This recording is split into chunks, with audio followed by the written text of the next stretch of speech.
Uh, hey guys, I'm 40, 40, 40. I'm 40. I am 40, y'all, and I don't look a day over newborn. Let's start by saying, um, my birthday was yesterday. I turned 40. And my present to me was most of the school districts in the area were closed for snow day. So I got to be home. I also got to drive my kids to school, something that I don't rarely do, maybe twice. Um, and it was nice spending time with them and seeing their morning routine and seeing the staff that takes them in the morning.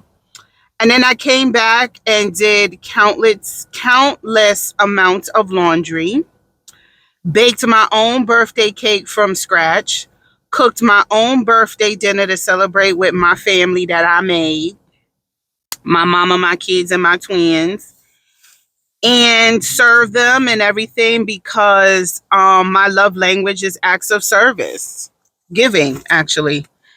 And being able to box cake my own cake. I'm going to put pictures up in the community section. A chocolate box cake with vanilla frosting. I'm not a fan of chocolate cake, but that's what I had. And I had two silicone bump pans, two small ones. And I made a double decker bundt cake. Y'all ever seen a double decker bundt cake? Well, I did it. And when I was making the box cake, the eggs were frozen, the half and half was frozen because I Googled and it said to substitute milk for eggs to have a better cake, more fat. So I had some leftover half and half. I did that. And I have to say, my kids ate the cake and she was like, "You made this?" I was like, "Yes." She was like, "It tastes like a store cake." Even my husband was like, "This cake is really good." I whipped the commercial frosting, put it in a homemade piping bag, and put it together and reused some of the kids' candles from when they had birthdays. I have a lot of numbers. I didn't have no zeros. So what I did was I used a 4 and the hole in the bun cake was a 0. I didn't plan none of that out. It just worked. It was cute. I felt good. I want to change a thing. Um, I'm not too big on celebrating. Like 20 years ago, I tried to have a party and like one or two people showed up. I said, I'm never doing that shit again. I do throw parties for my husband. But when it comes to me, I just don't have that luck of people coming through. I did get a lot of like love on social media. It was very nice. These people took seconds out of their day and typed happy birthday to me or put up the little graphic, and that is great for me. That made me feel good. I always have a positive feeling with birthdays that end in 0. So 10, I remember. I don't really remember 10, but 20, I definitely remember. 30, I remember, and 40, I remember. I mean, 40, I'm starting now. And unlike the feelings that I've had with other birthdays, I had a positive feeling for this one, and I think it's because it ended in a 0. And to me, that's special because um, it's another decade under my belt. Um, and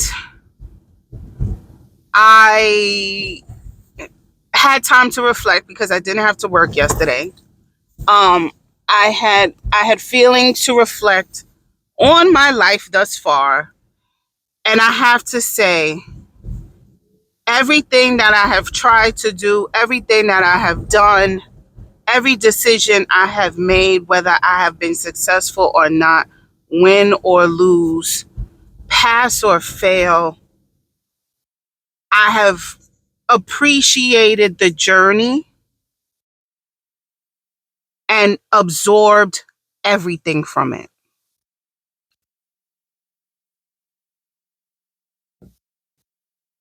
And if 40 is going to be like the other decades of my life, then I have already attributed what I would call a successful, fulfilled life.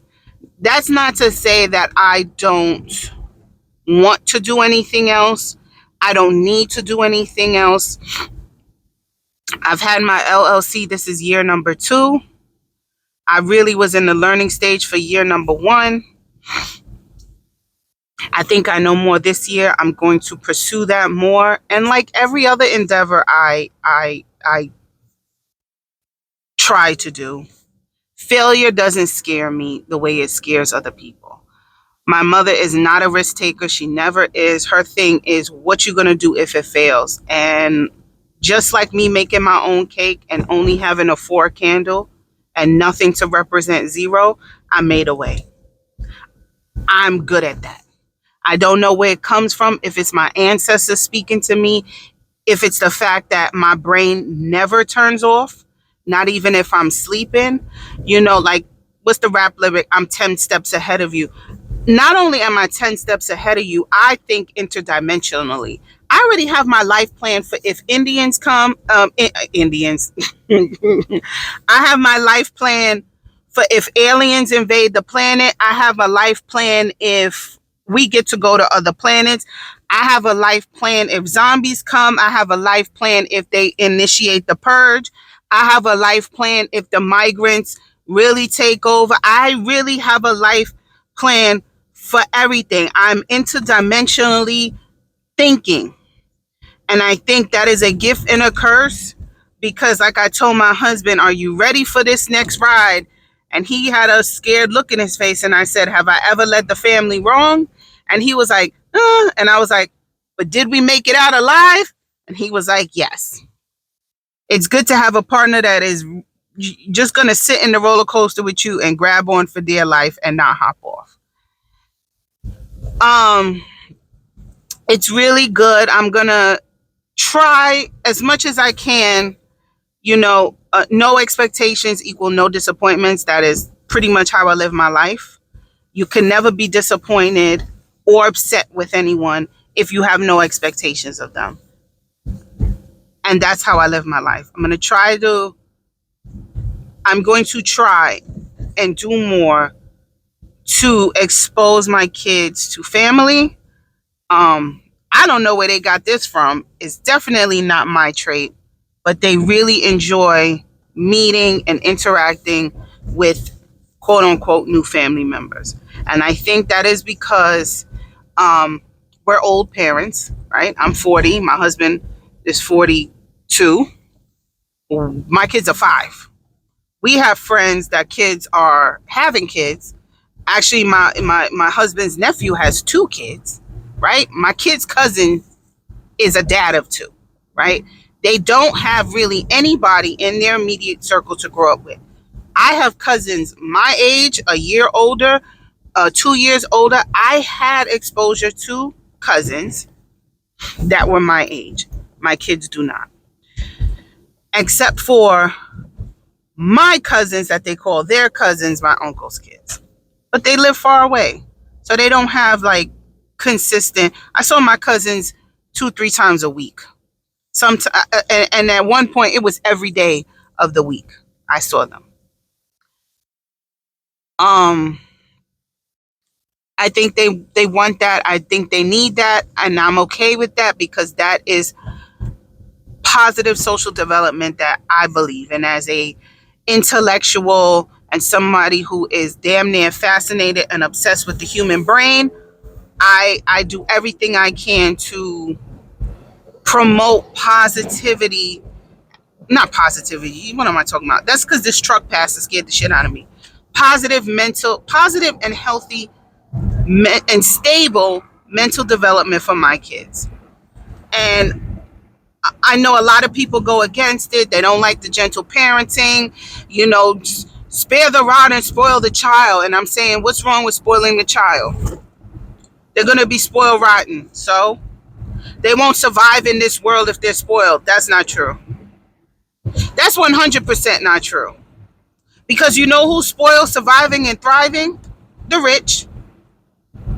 Nobody ever tells the rich not to spoil their children. Not only do they spoil their children, but from inception, they are letting you know that we are going to spoil our children rotten, as y'all say. Do you know why? They give them names that put them in an elitist category from birth. Let me give you some examples. North. Oh, you know why we named you North? Because you're the North Star. You're the top. True. North. Nick Cannon's kids. Omarion's kids. Mega.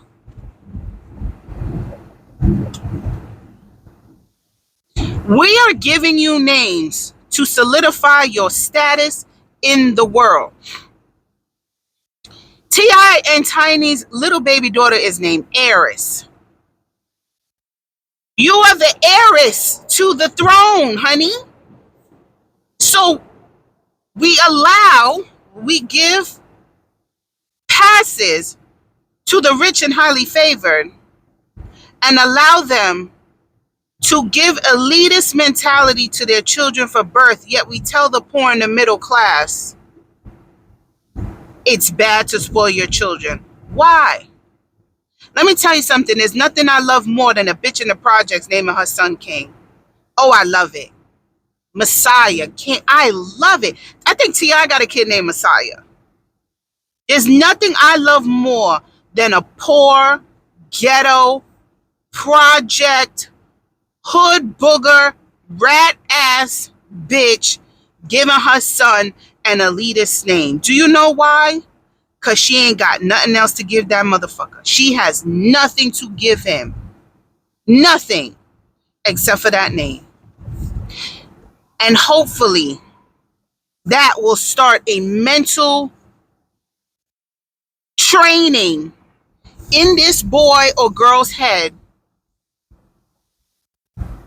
so that they can live up to their name and their namesake and be great. And it usually happens. Not saying to be great like they got to be all stars or whatever, but they grow up to get out of the hood from whatever it is. Or if they use whatever they have access to, throwing a football, making a jump shot, running the bases. I don't know nothing about sports. Rapping, getting yourself out of there. Now, I don't know if you could be a rapper and keep your booty hole intact. That's another story. That's another video for another day. But if you have nothing else to give your kids, give them a name that shows greatness, even if they ain't. My kids have regular schmegula degular names that look good on resumes. You know why? Because I'm a regular schmegula degular girl, very, very textbook middle class, very regular, very average, very basic. But I could give my kids something that a hood booger bitch can't. I could give them my patience. I can let them choose food that they don't want and that they could toss without reprimand and getting in trouble. You don't want that? Okay, throw it out. What do you want? I have the funds and the means to do so. I can let my kid try any sport that they want to. They could try it. And they can drop out. Only if the program is finished. Now, you're not finna drop out and I still owe money. But we don't have to renew. Let's try something else. You don't only have to try the free sports that we have access to. Like a basketball hoop. You could try other things. Let's try lacrosse. Let's try baseball. Let's try swimming. Let's try soccer. Let's try dance. You don't like it? Okay, you don't have to keep doing it. You know why? Because even if my kids grow up to be adults that flip burgers at Burger King, or I hope McDonald's, or Wendy's, even if they grow up to just do a remedial service job, If my kids are content and happy with their lives, I have succeeded as a parent. I know a lot of parents value success on whatever job they get, especially if you're an immigrant parent. You value your children's success by being a doctor, a lawyer, a PhD, and everything like that, but their children are not happy. You know how I know they're not happy? Because they're crashing out on social media. They're taking their lives. That black woman at that college took her life because she had such a horrible workplace environment. And it's easy to say, why didn't she just quit? If it was so bad to the point that you were going to kill yourself, why quit? Because you know what quitting to people means? That you failed. You failed. You're a PhD. That's your alma mater. You love that school. That is your whole life, your whole purpose. Have any of y'all ever worked with people whose job was their whole entire life? They had nothing else going on except for their employment, or maybe that title at the end of their name? I have an MBA. Do you know that I was told that I have to put in my email signature that I have an MBA? That is a title. And in my profession, you are supposed to list your titles. I said, okay. Okay, so we put a CPA, MBA, BA, BA/BS. You know why? Because I work in a school district, and when we interact with people, that is a status thing. That is what you want. You want the kids to see that you're titled, so it gives them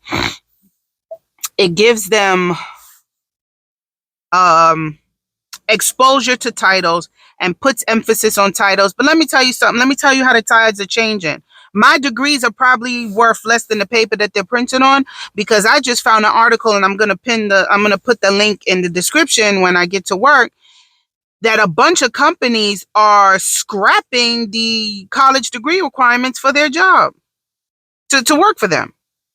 And I think most of them are tech companies. So is the institution of college dwindling out? I think that's another topic for another video. But when you don't have nothing else in your life besides your job, and we have been programmed and changed to think so. So I'm not faulting this beautiful black woman who took her life, which is making me tear up, because it's tragic, because it's unavoidable. It was unavoidable if we had just taught that generation before mine, because I think that's what she is, that it's okay to fail. I tell my mother that all the time. You put these expectations on my kid that she is scared of failing, so she doesn't even try, because she's so afraid of failing. And I am not scared of failing at all. You know how many businesses I have tried? Because this body is not equipped or stable enough to work to 65 for somebody. I drank quarter waters. I drank tropical fantasies. I ate banana nut bread that was microwaved into plastic in public schools. Okay, this face looks juvenile. This body is 40 and pushing 72. Okay, I literally hurt the arches on my foot doing nothing. There was a comedian that said, "Man, what's wrong with you? You all jacked up." And he said, "Man, I sneezed and broke a hip." That is me. This body is not made to work to 65. Is it 65 or 66? By the time I retire, it's probably going to be 70. I can't do that. You know how many businesses I have tried and failed? You dust yourself off and you try again. But my mother does not think like that. She is of the generation that you don't take risks because of, what happened back in the boomers' age. But you don't take risks. You look for stability and you stay there and you covered it and you hold on to it for dear life. You don't bounce around and change jobs. No, you stay. You stay, you retire, and you get that gold watch. But guess what? That gold watch is gone. There was a man who worked for Burger King for 27 years, never missed a day. and they gave him a goodie bag like you get at a child's birthday party at Chuck E. fucking Cheese. That is what Burger King gave a man who never missed a day of work for 27 years. A goodie bag. You don't get to go watch anymore. You are supposed to job hop. That is the way to increase your salary. You're not supposed to stay at a job more than 44 or 5 years. You are supposed to bounce around. Now, I don't want to bounce around because I got a government job. I don't think that applies to government jobs. I think that applies to nonprofit and private sectors. I don't bounce around because my pension is state-based. But I could bounce around within the pension system, but I like the stability. I have young children. I need one of us to be stable. I know that if my school calls me and say, your kid threw up, you have to go pick him up, I could say, yo, I'm out. I'll see y'all tomorrow, or I could work from home. That's why I stay. And I like it there.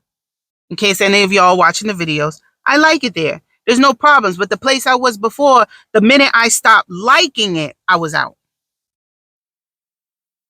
When I asked you guys for a raise to put me on the salary as my counterparts, the same people holding the same seat, when I asked you to bring that salary up to theirs, you told me no. Okay. I was out. I'm happy here. Nothing's going on. I don't have no problems. I'm going to stay. My husband, on the other hand, the minute it got too much and I felt and we felt he was being taken advantage of, why are you staying? We don't use your job for the health insurance. We use mine. Go. In the last 5 years, 6 years, my husband has worked for 3 different agencies and has increased his salary 150% in 6 years. That is what you are supposed to do. And my husband has been reared in the you give 110%.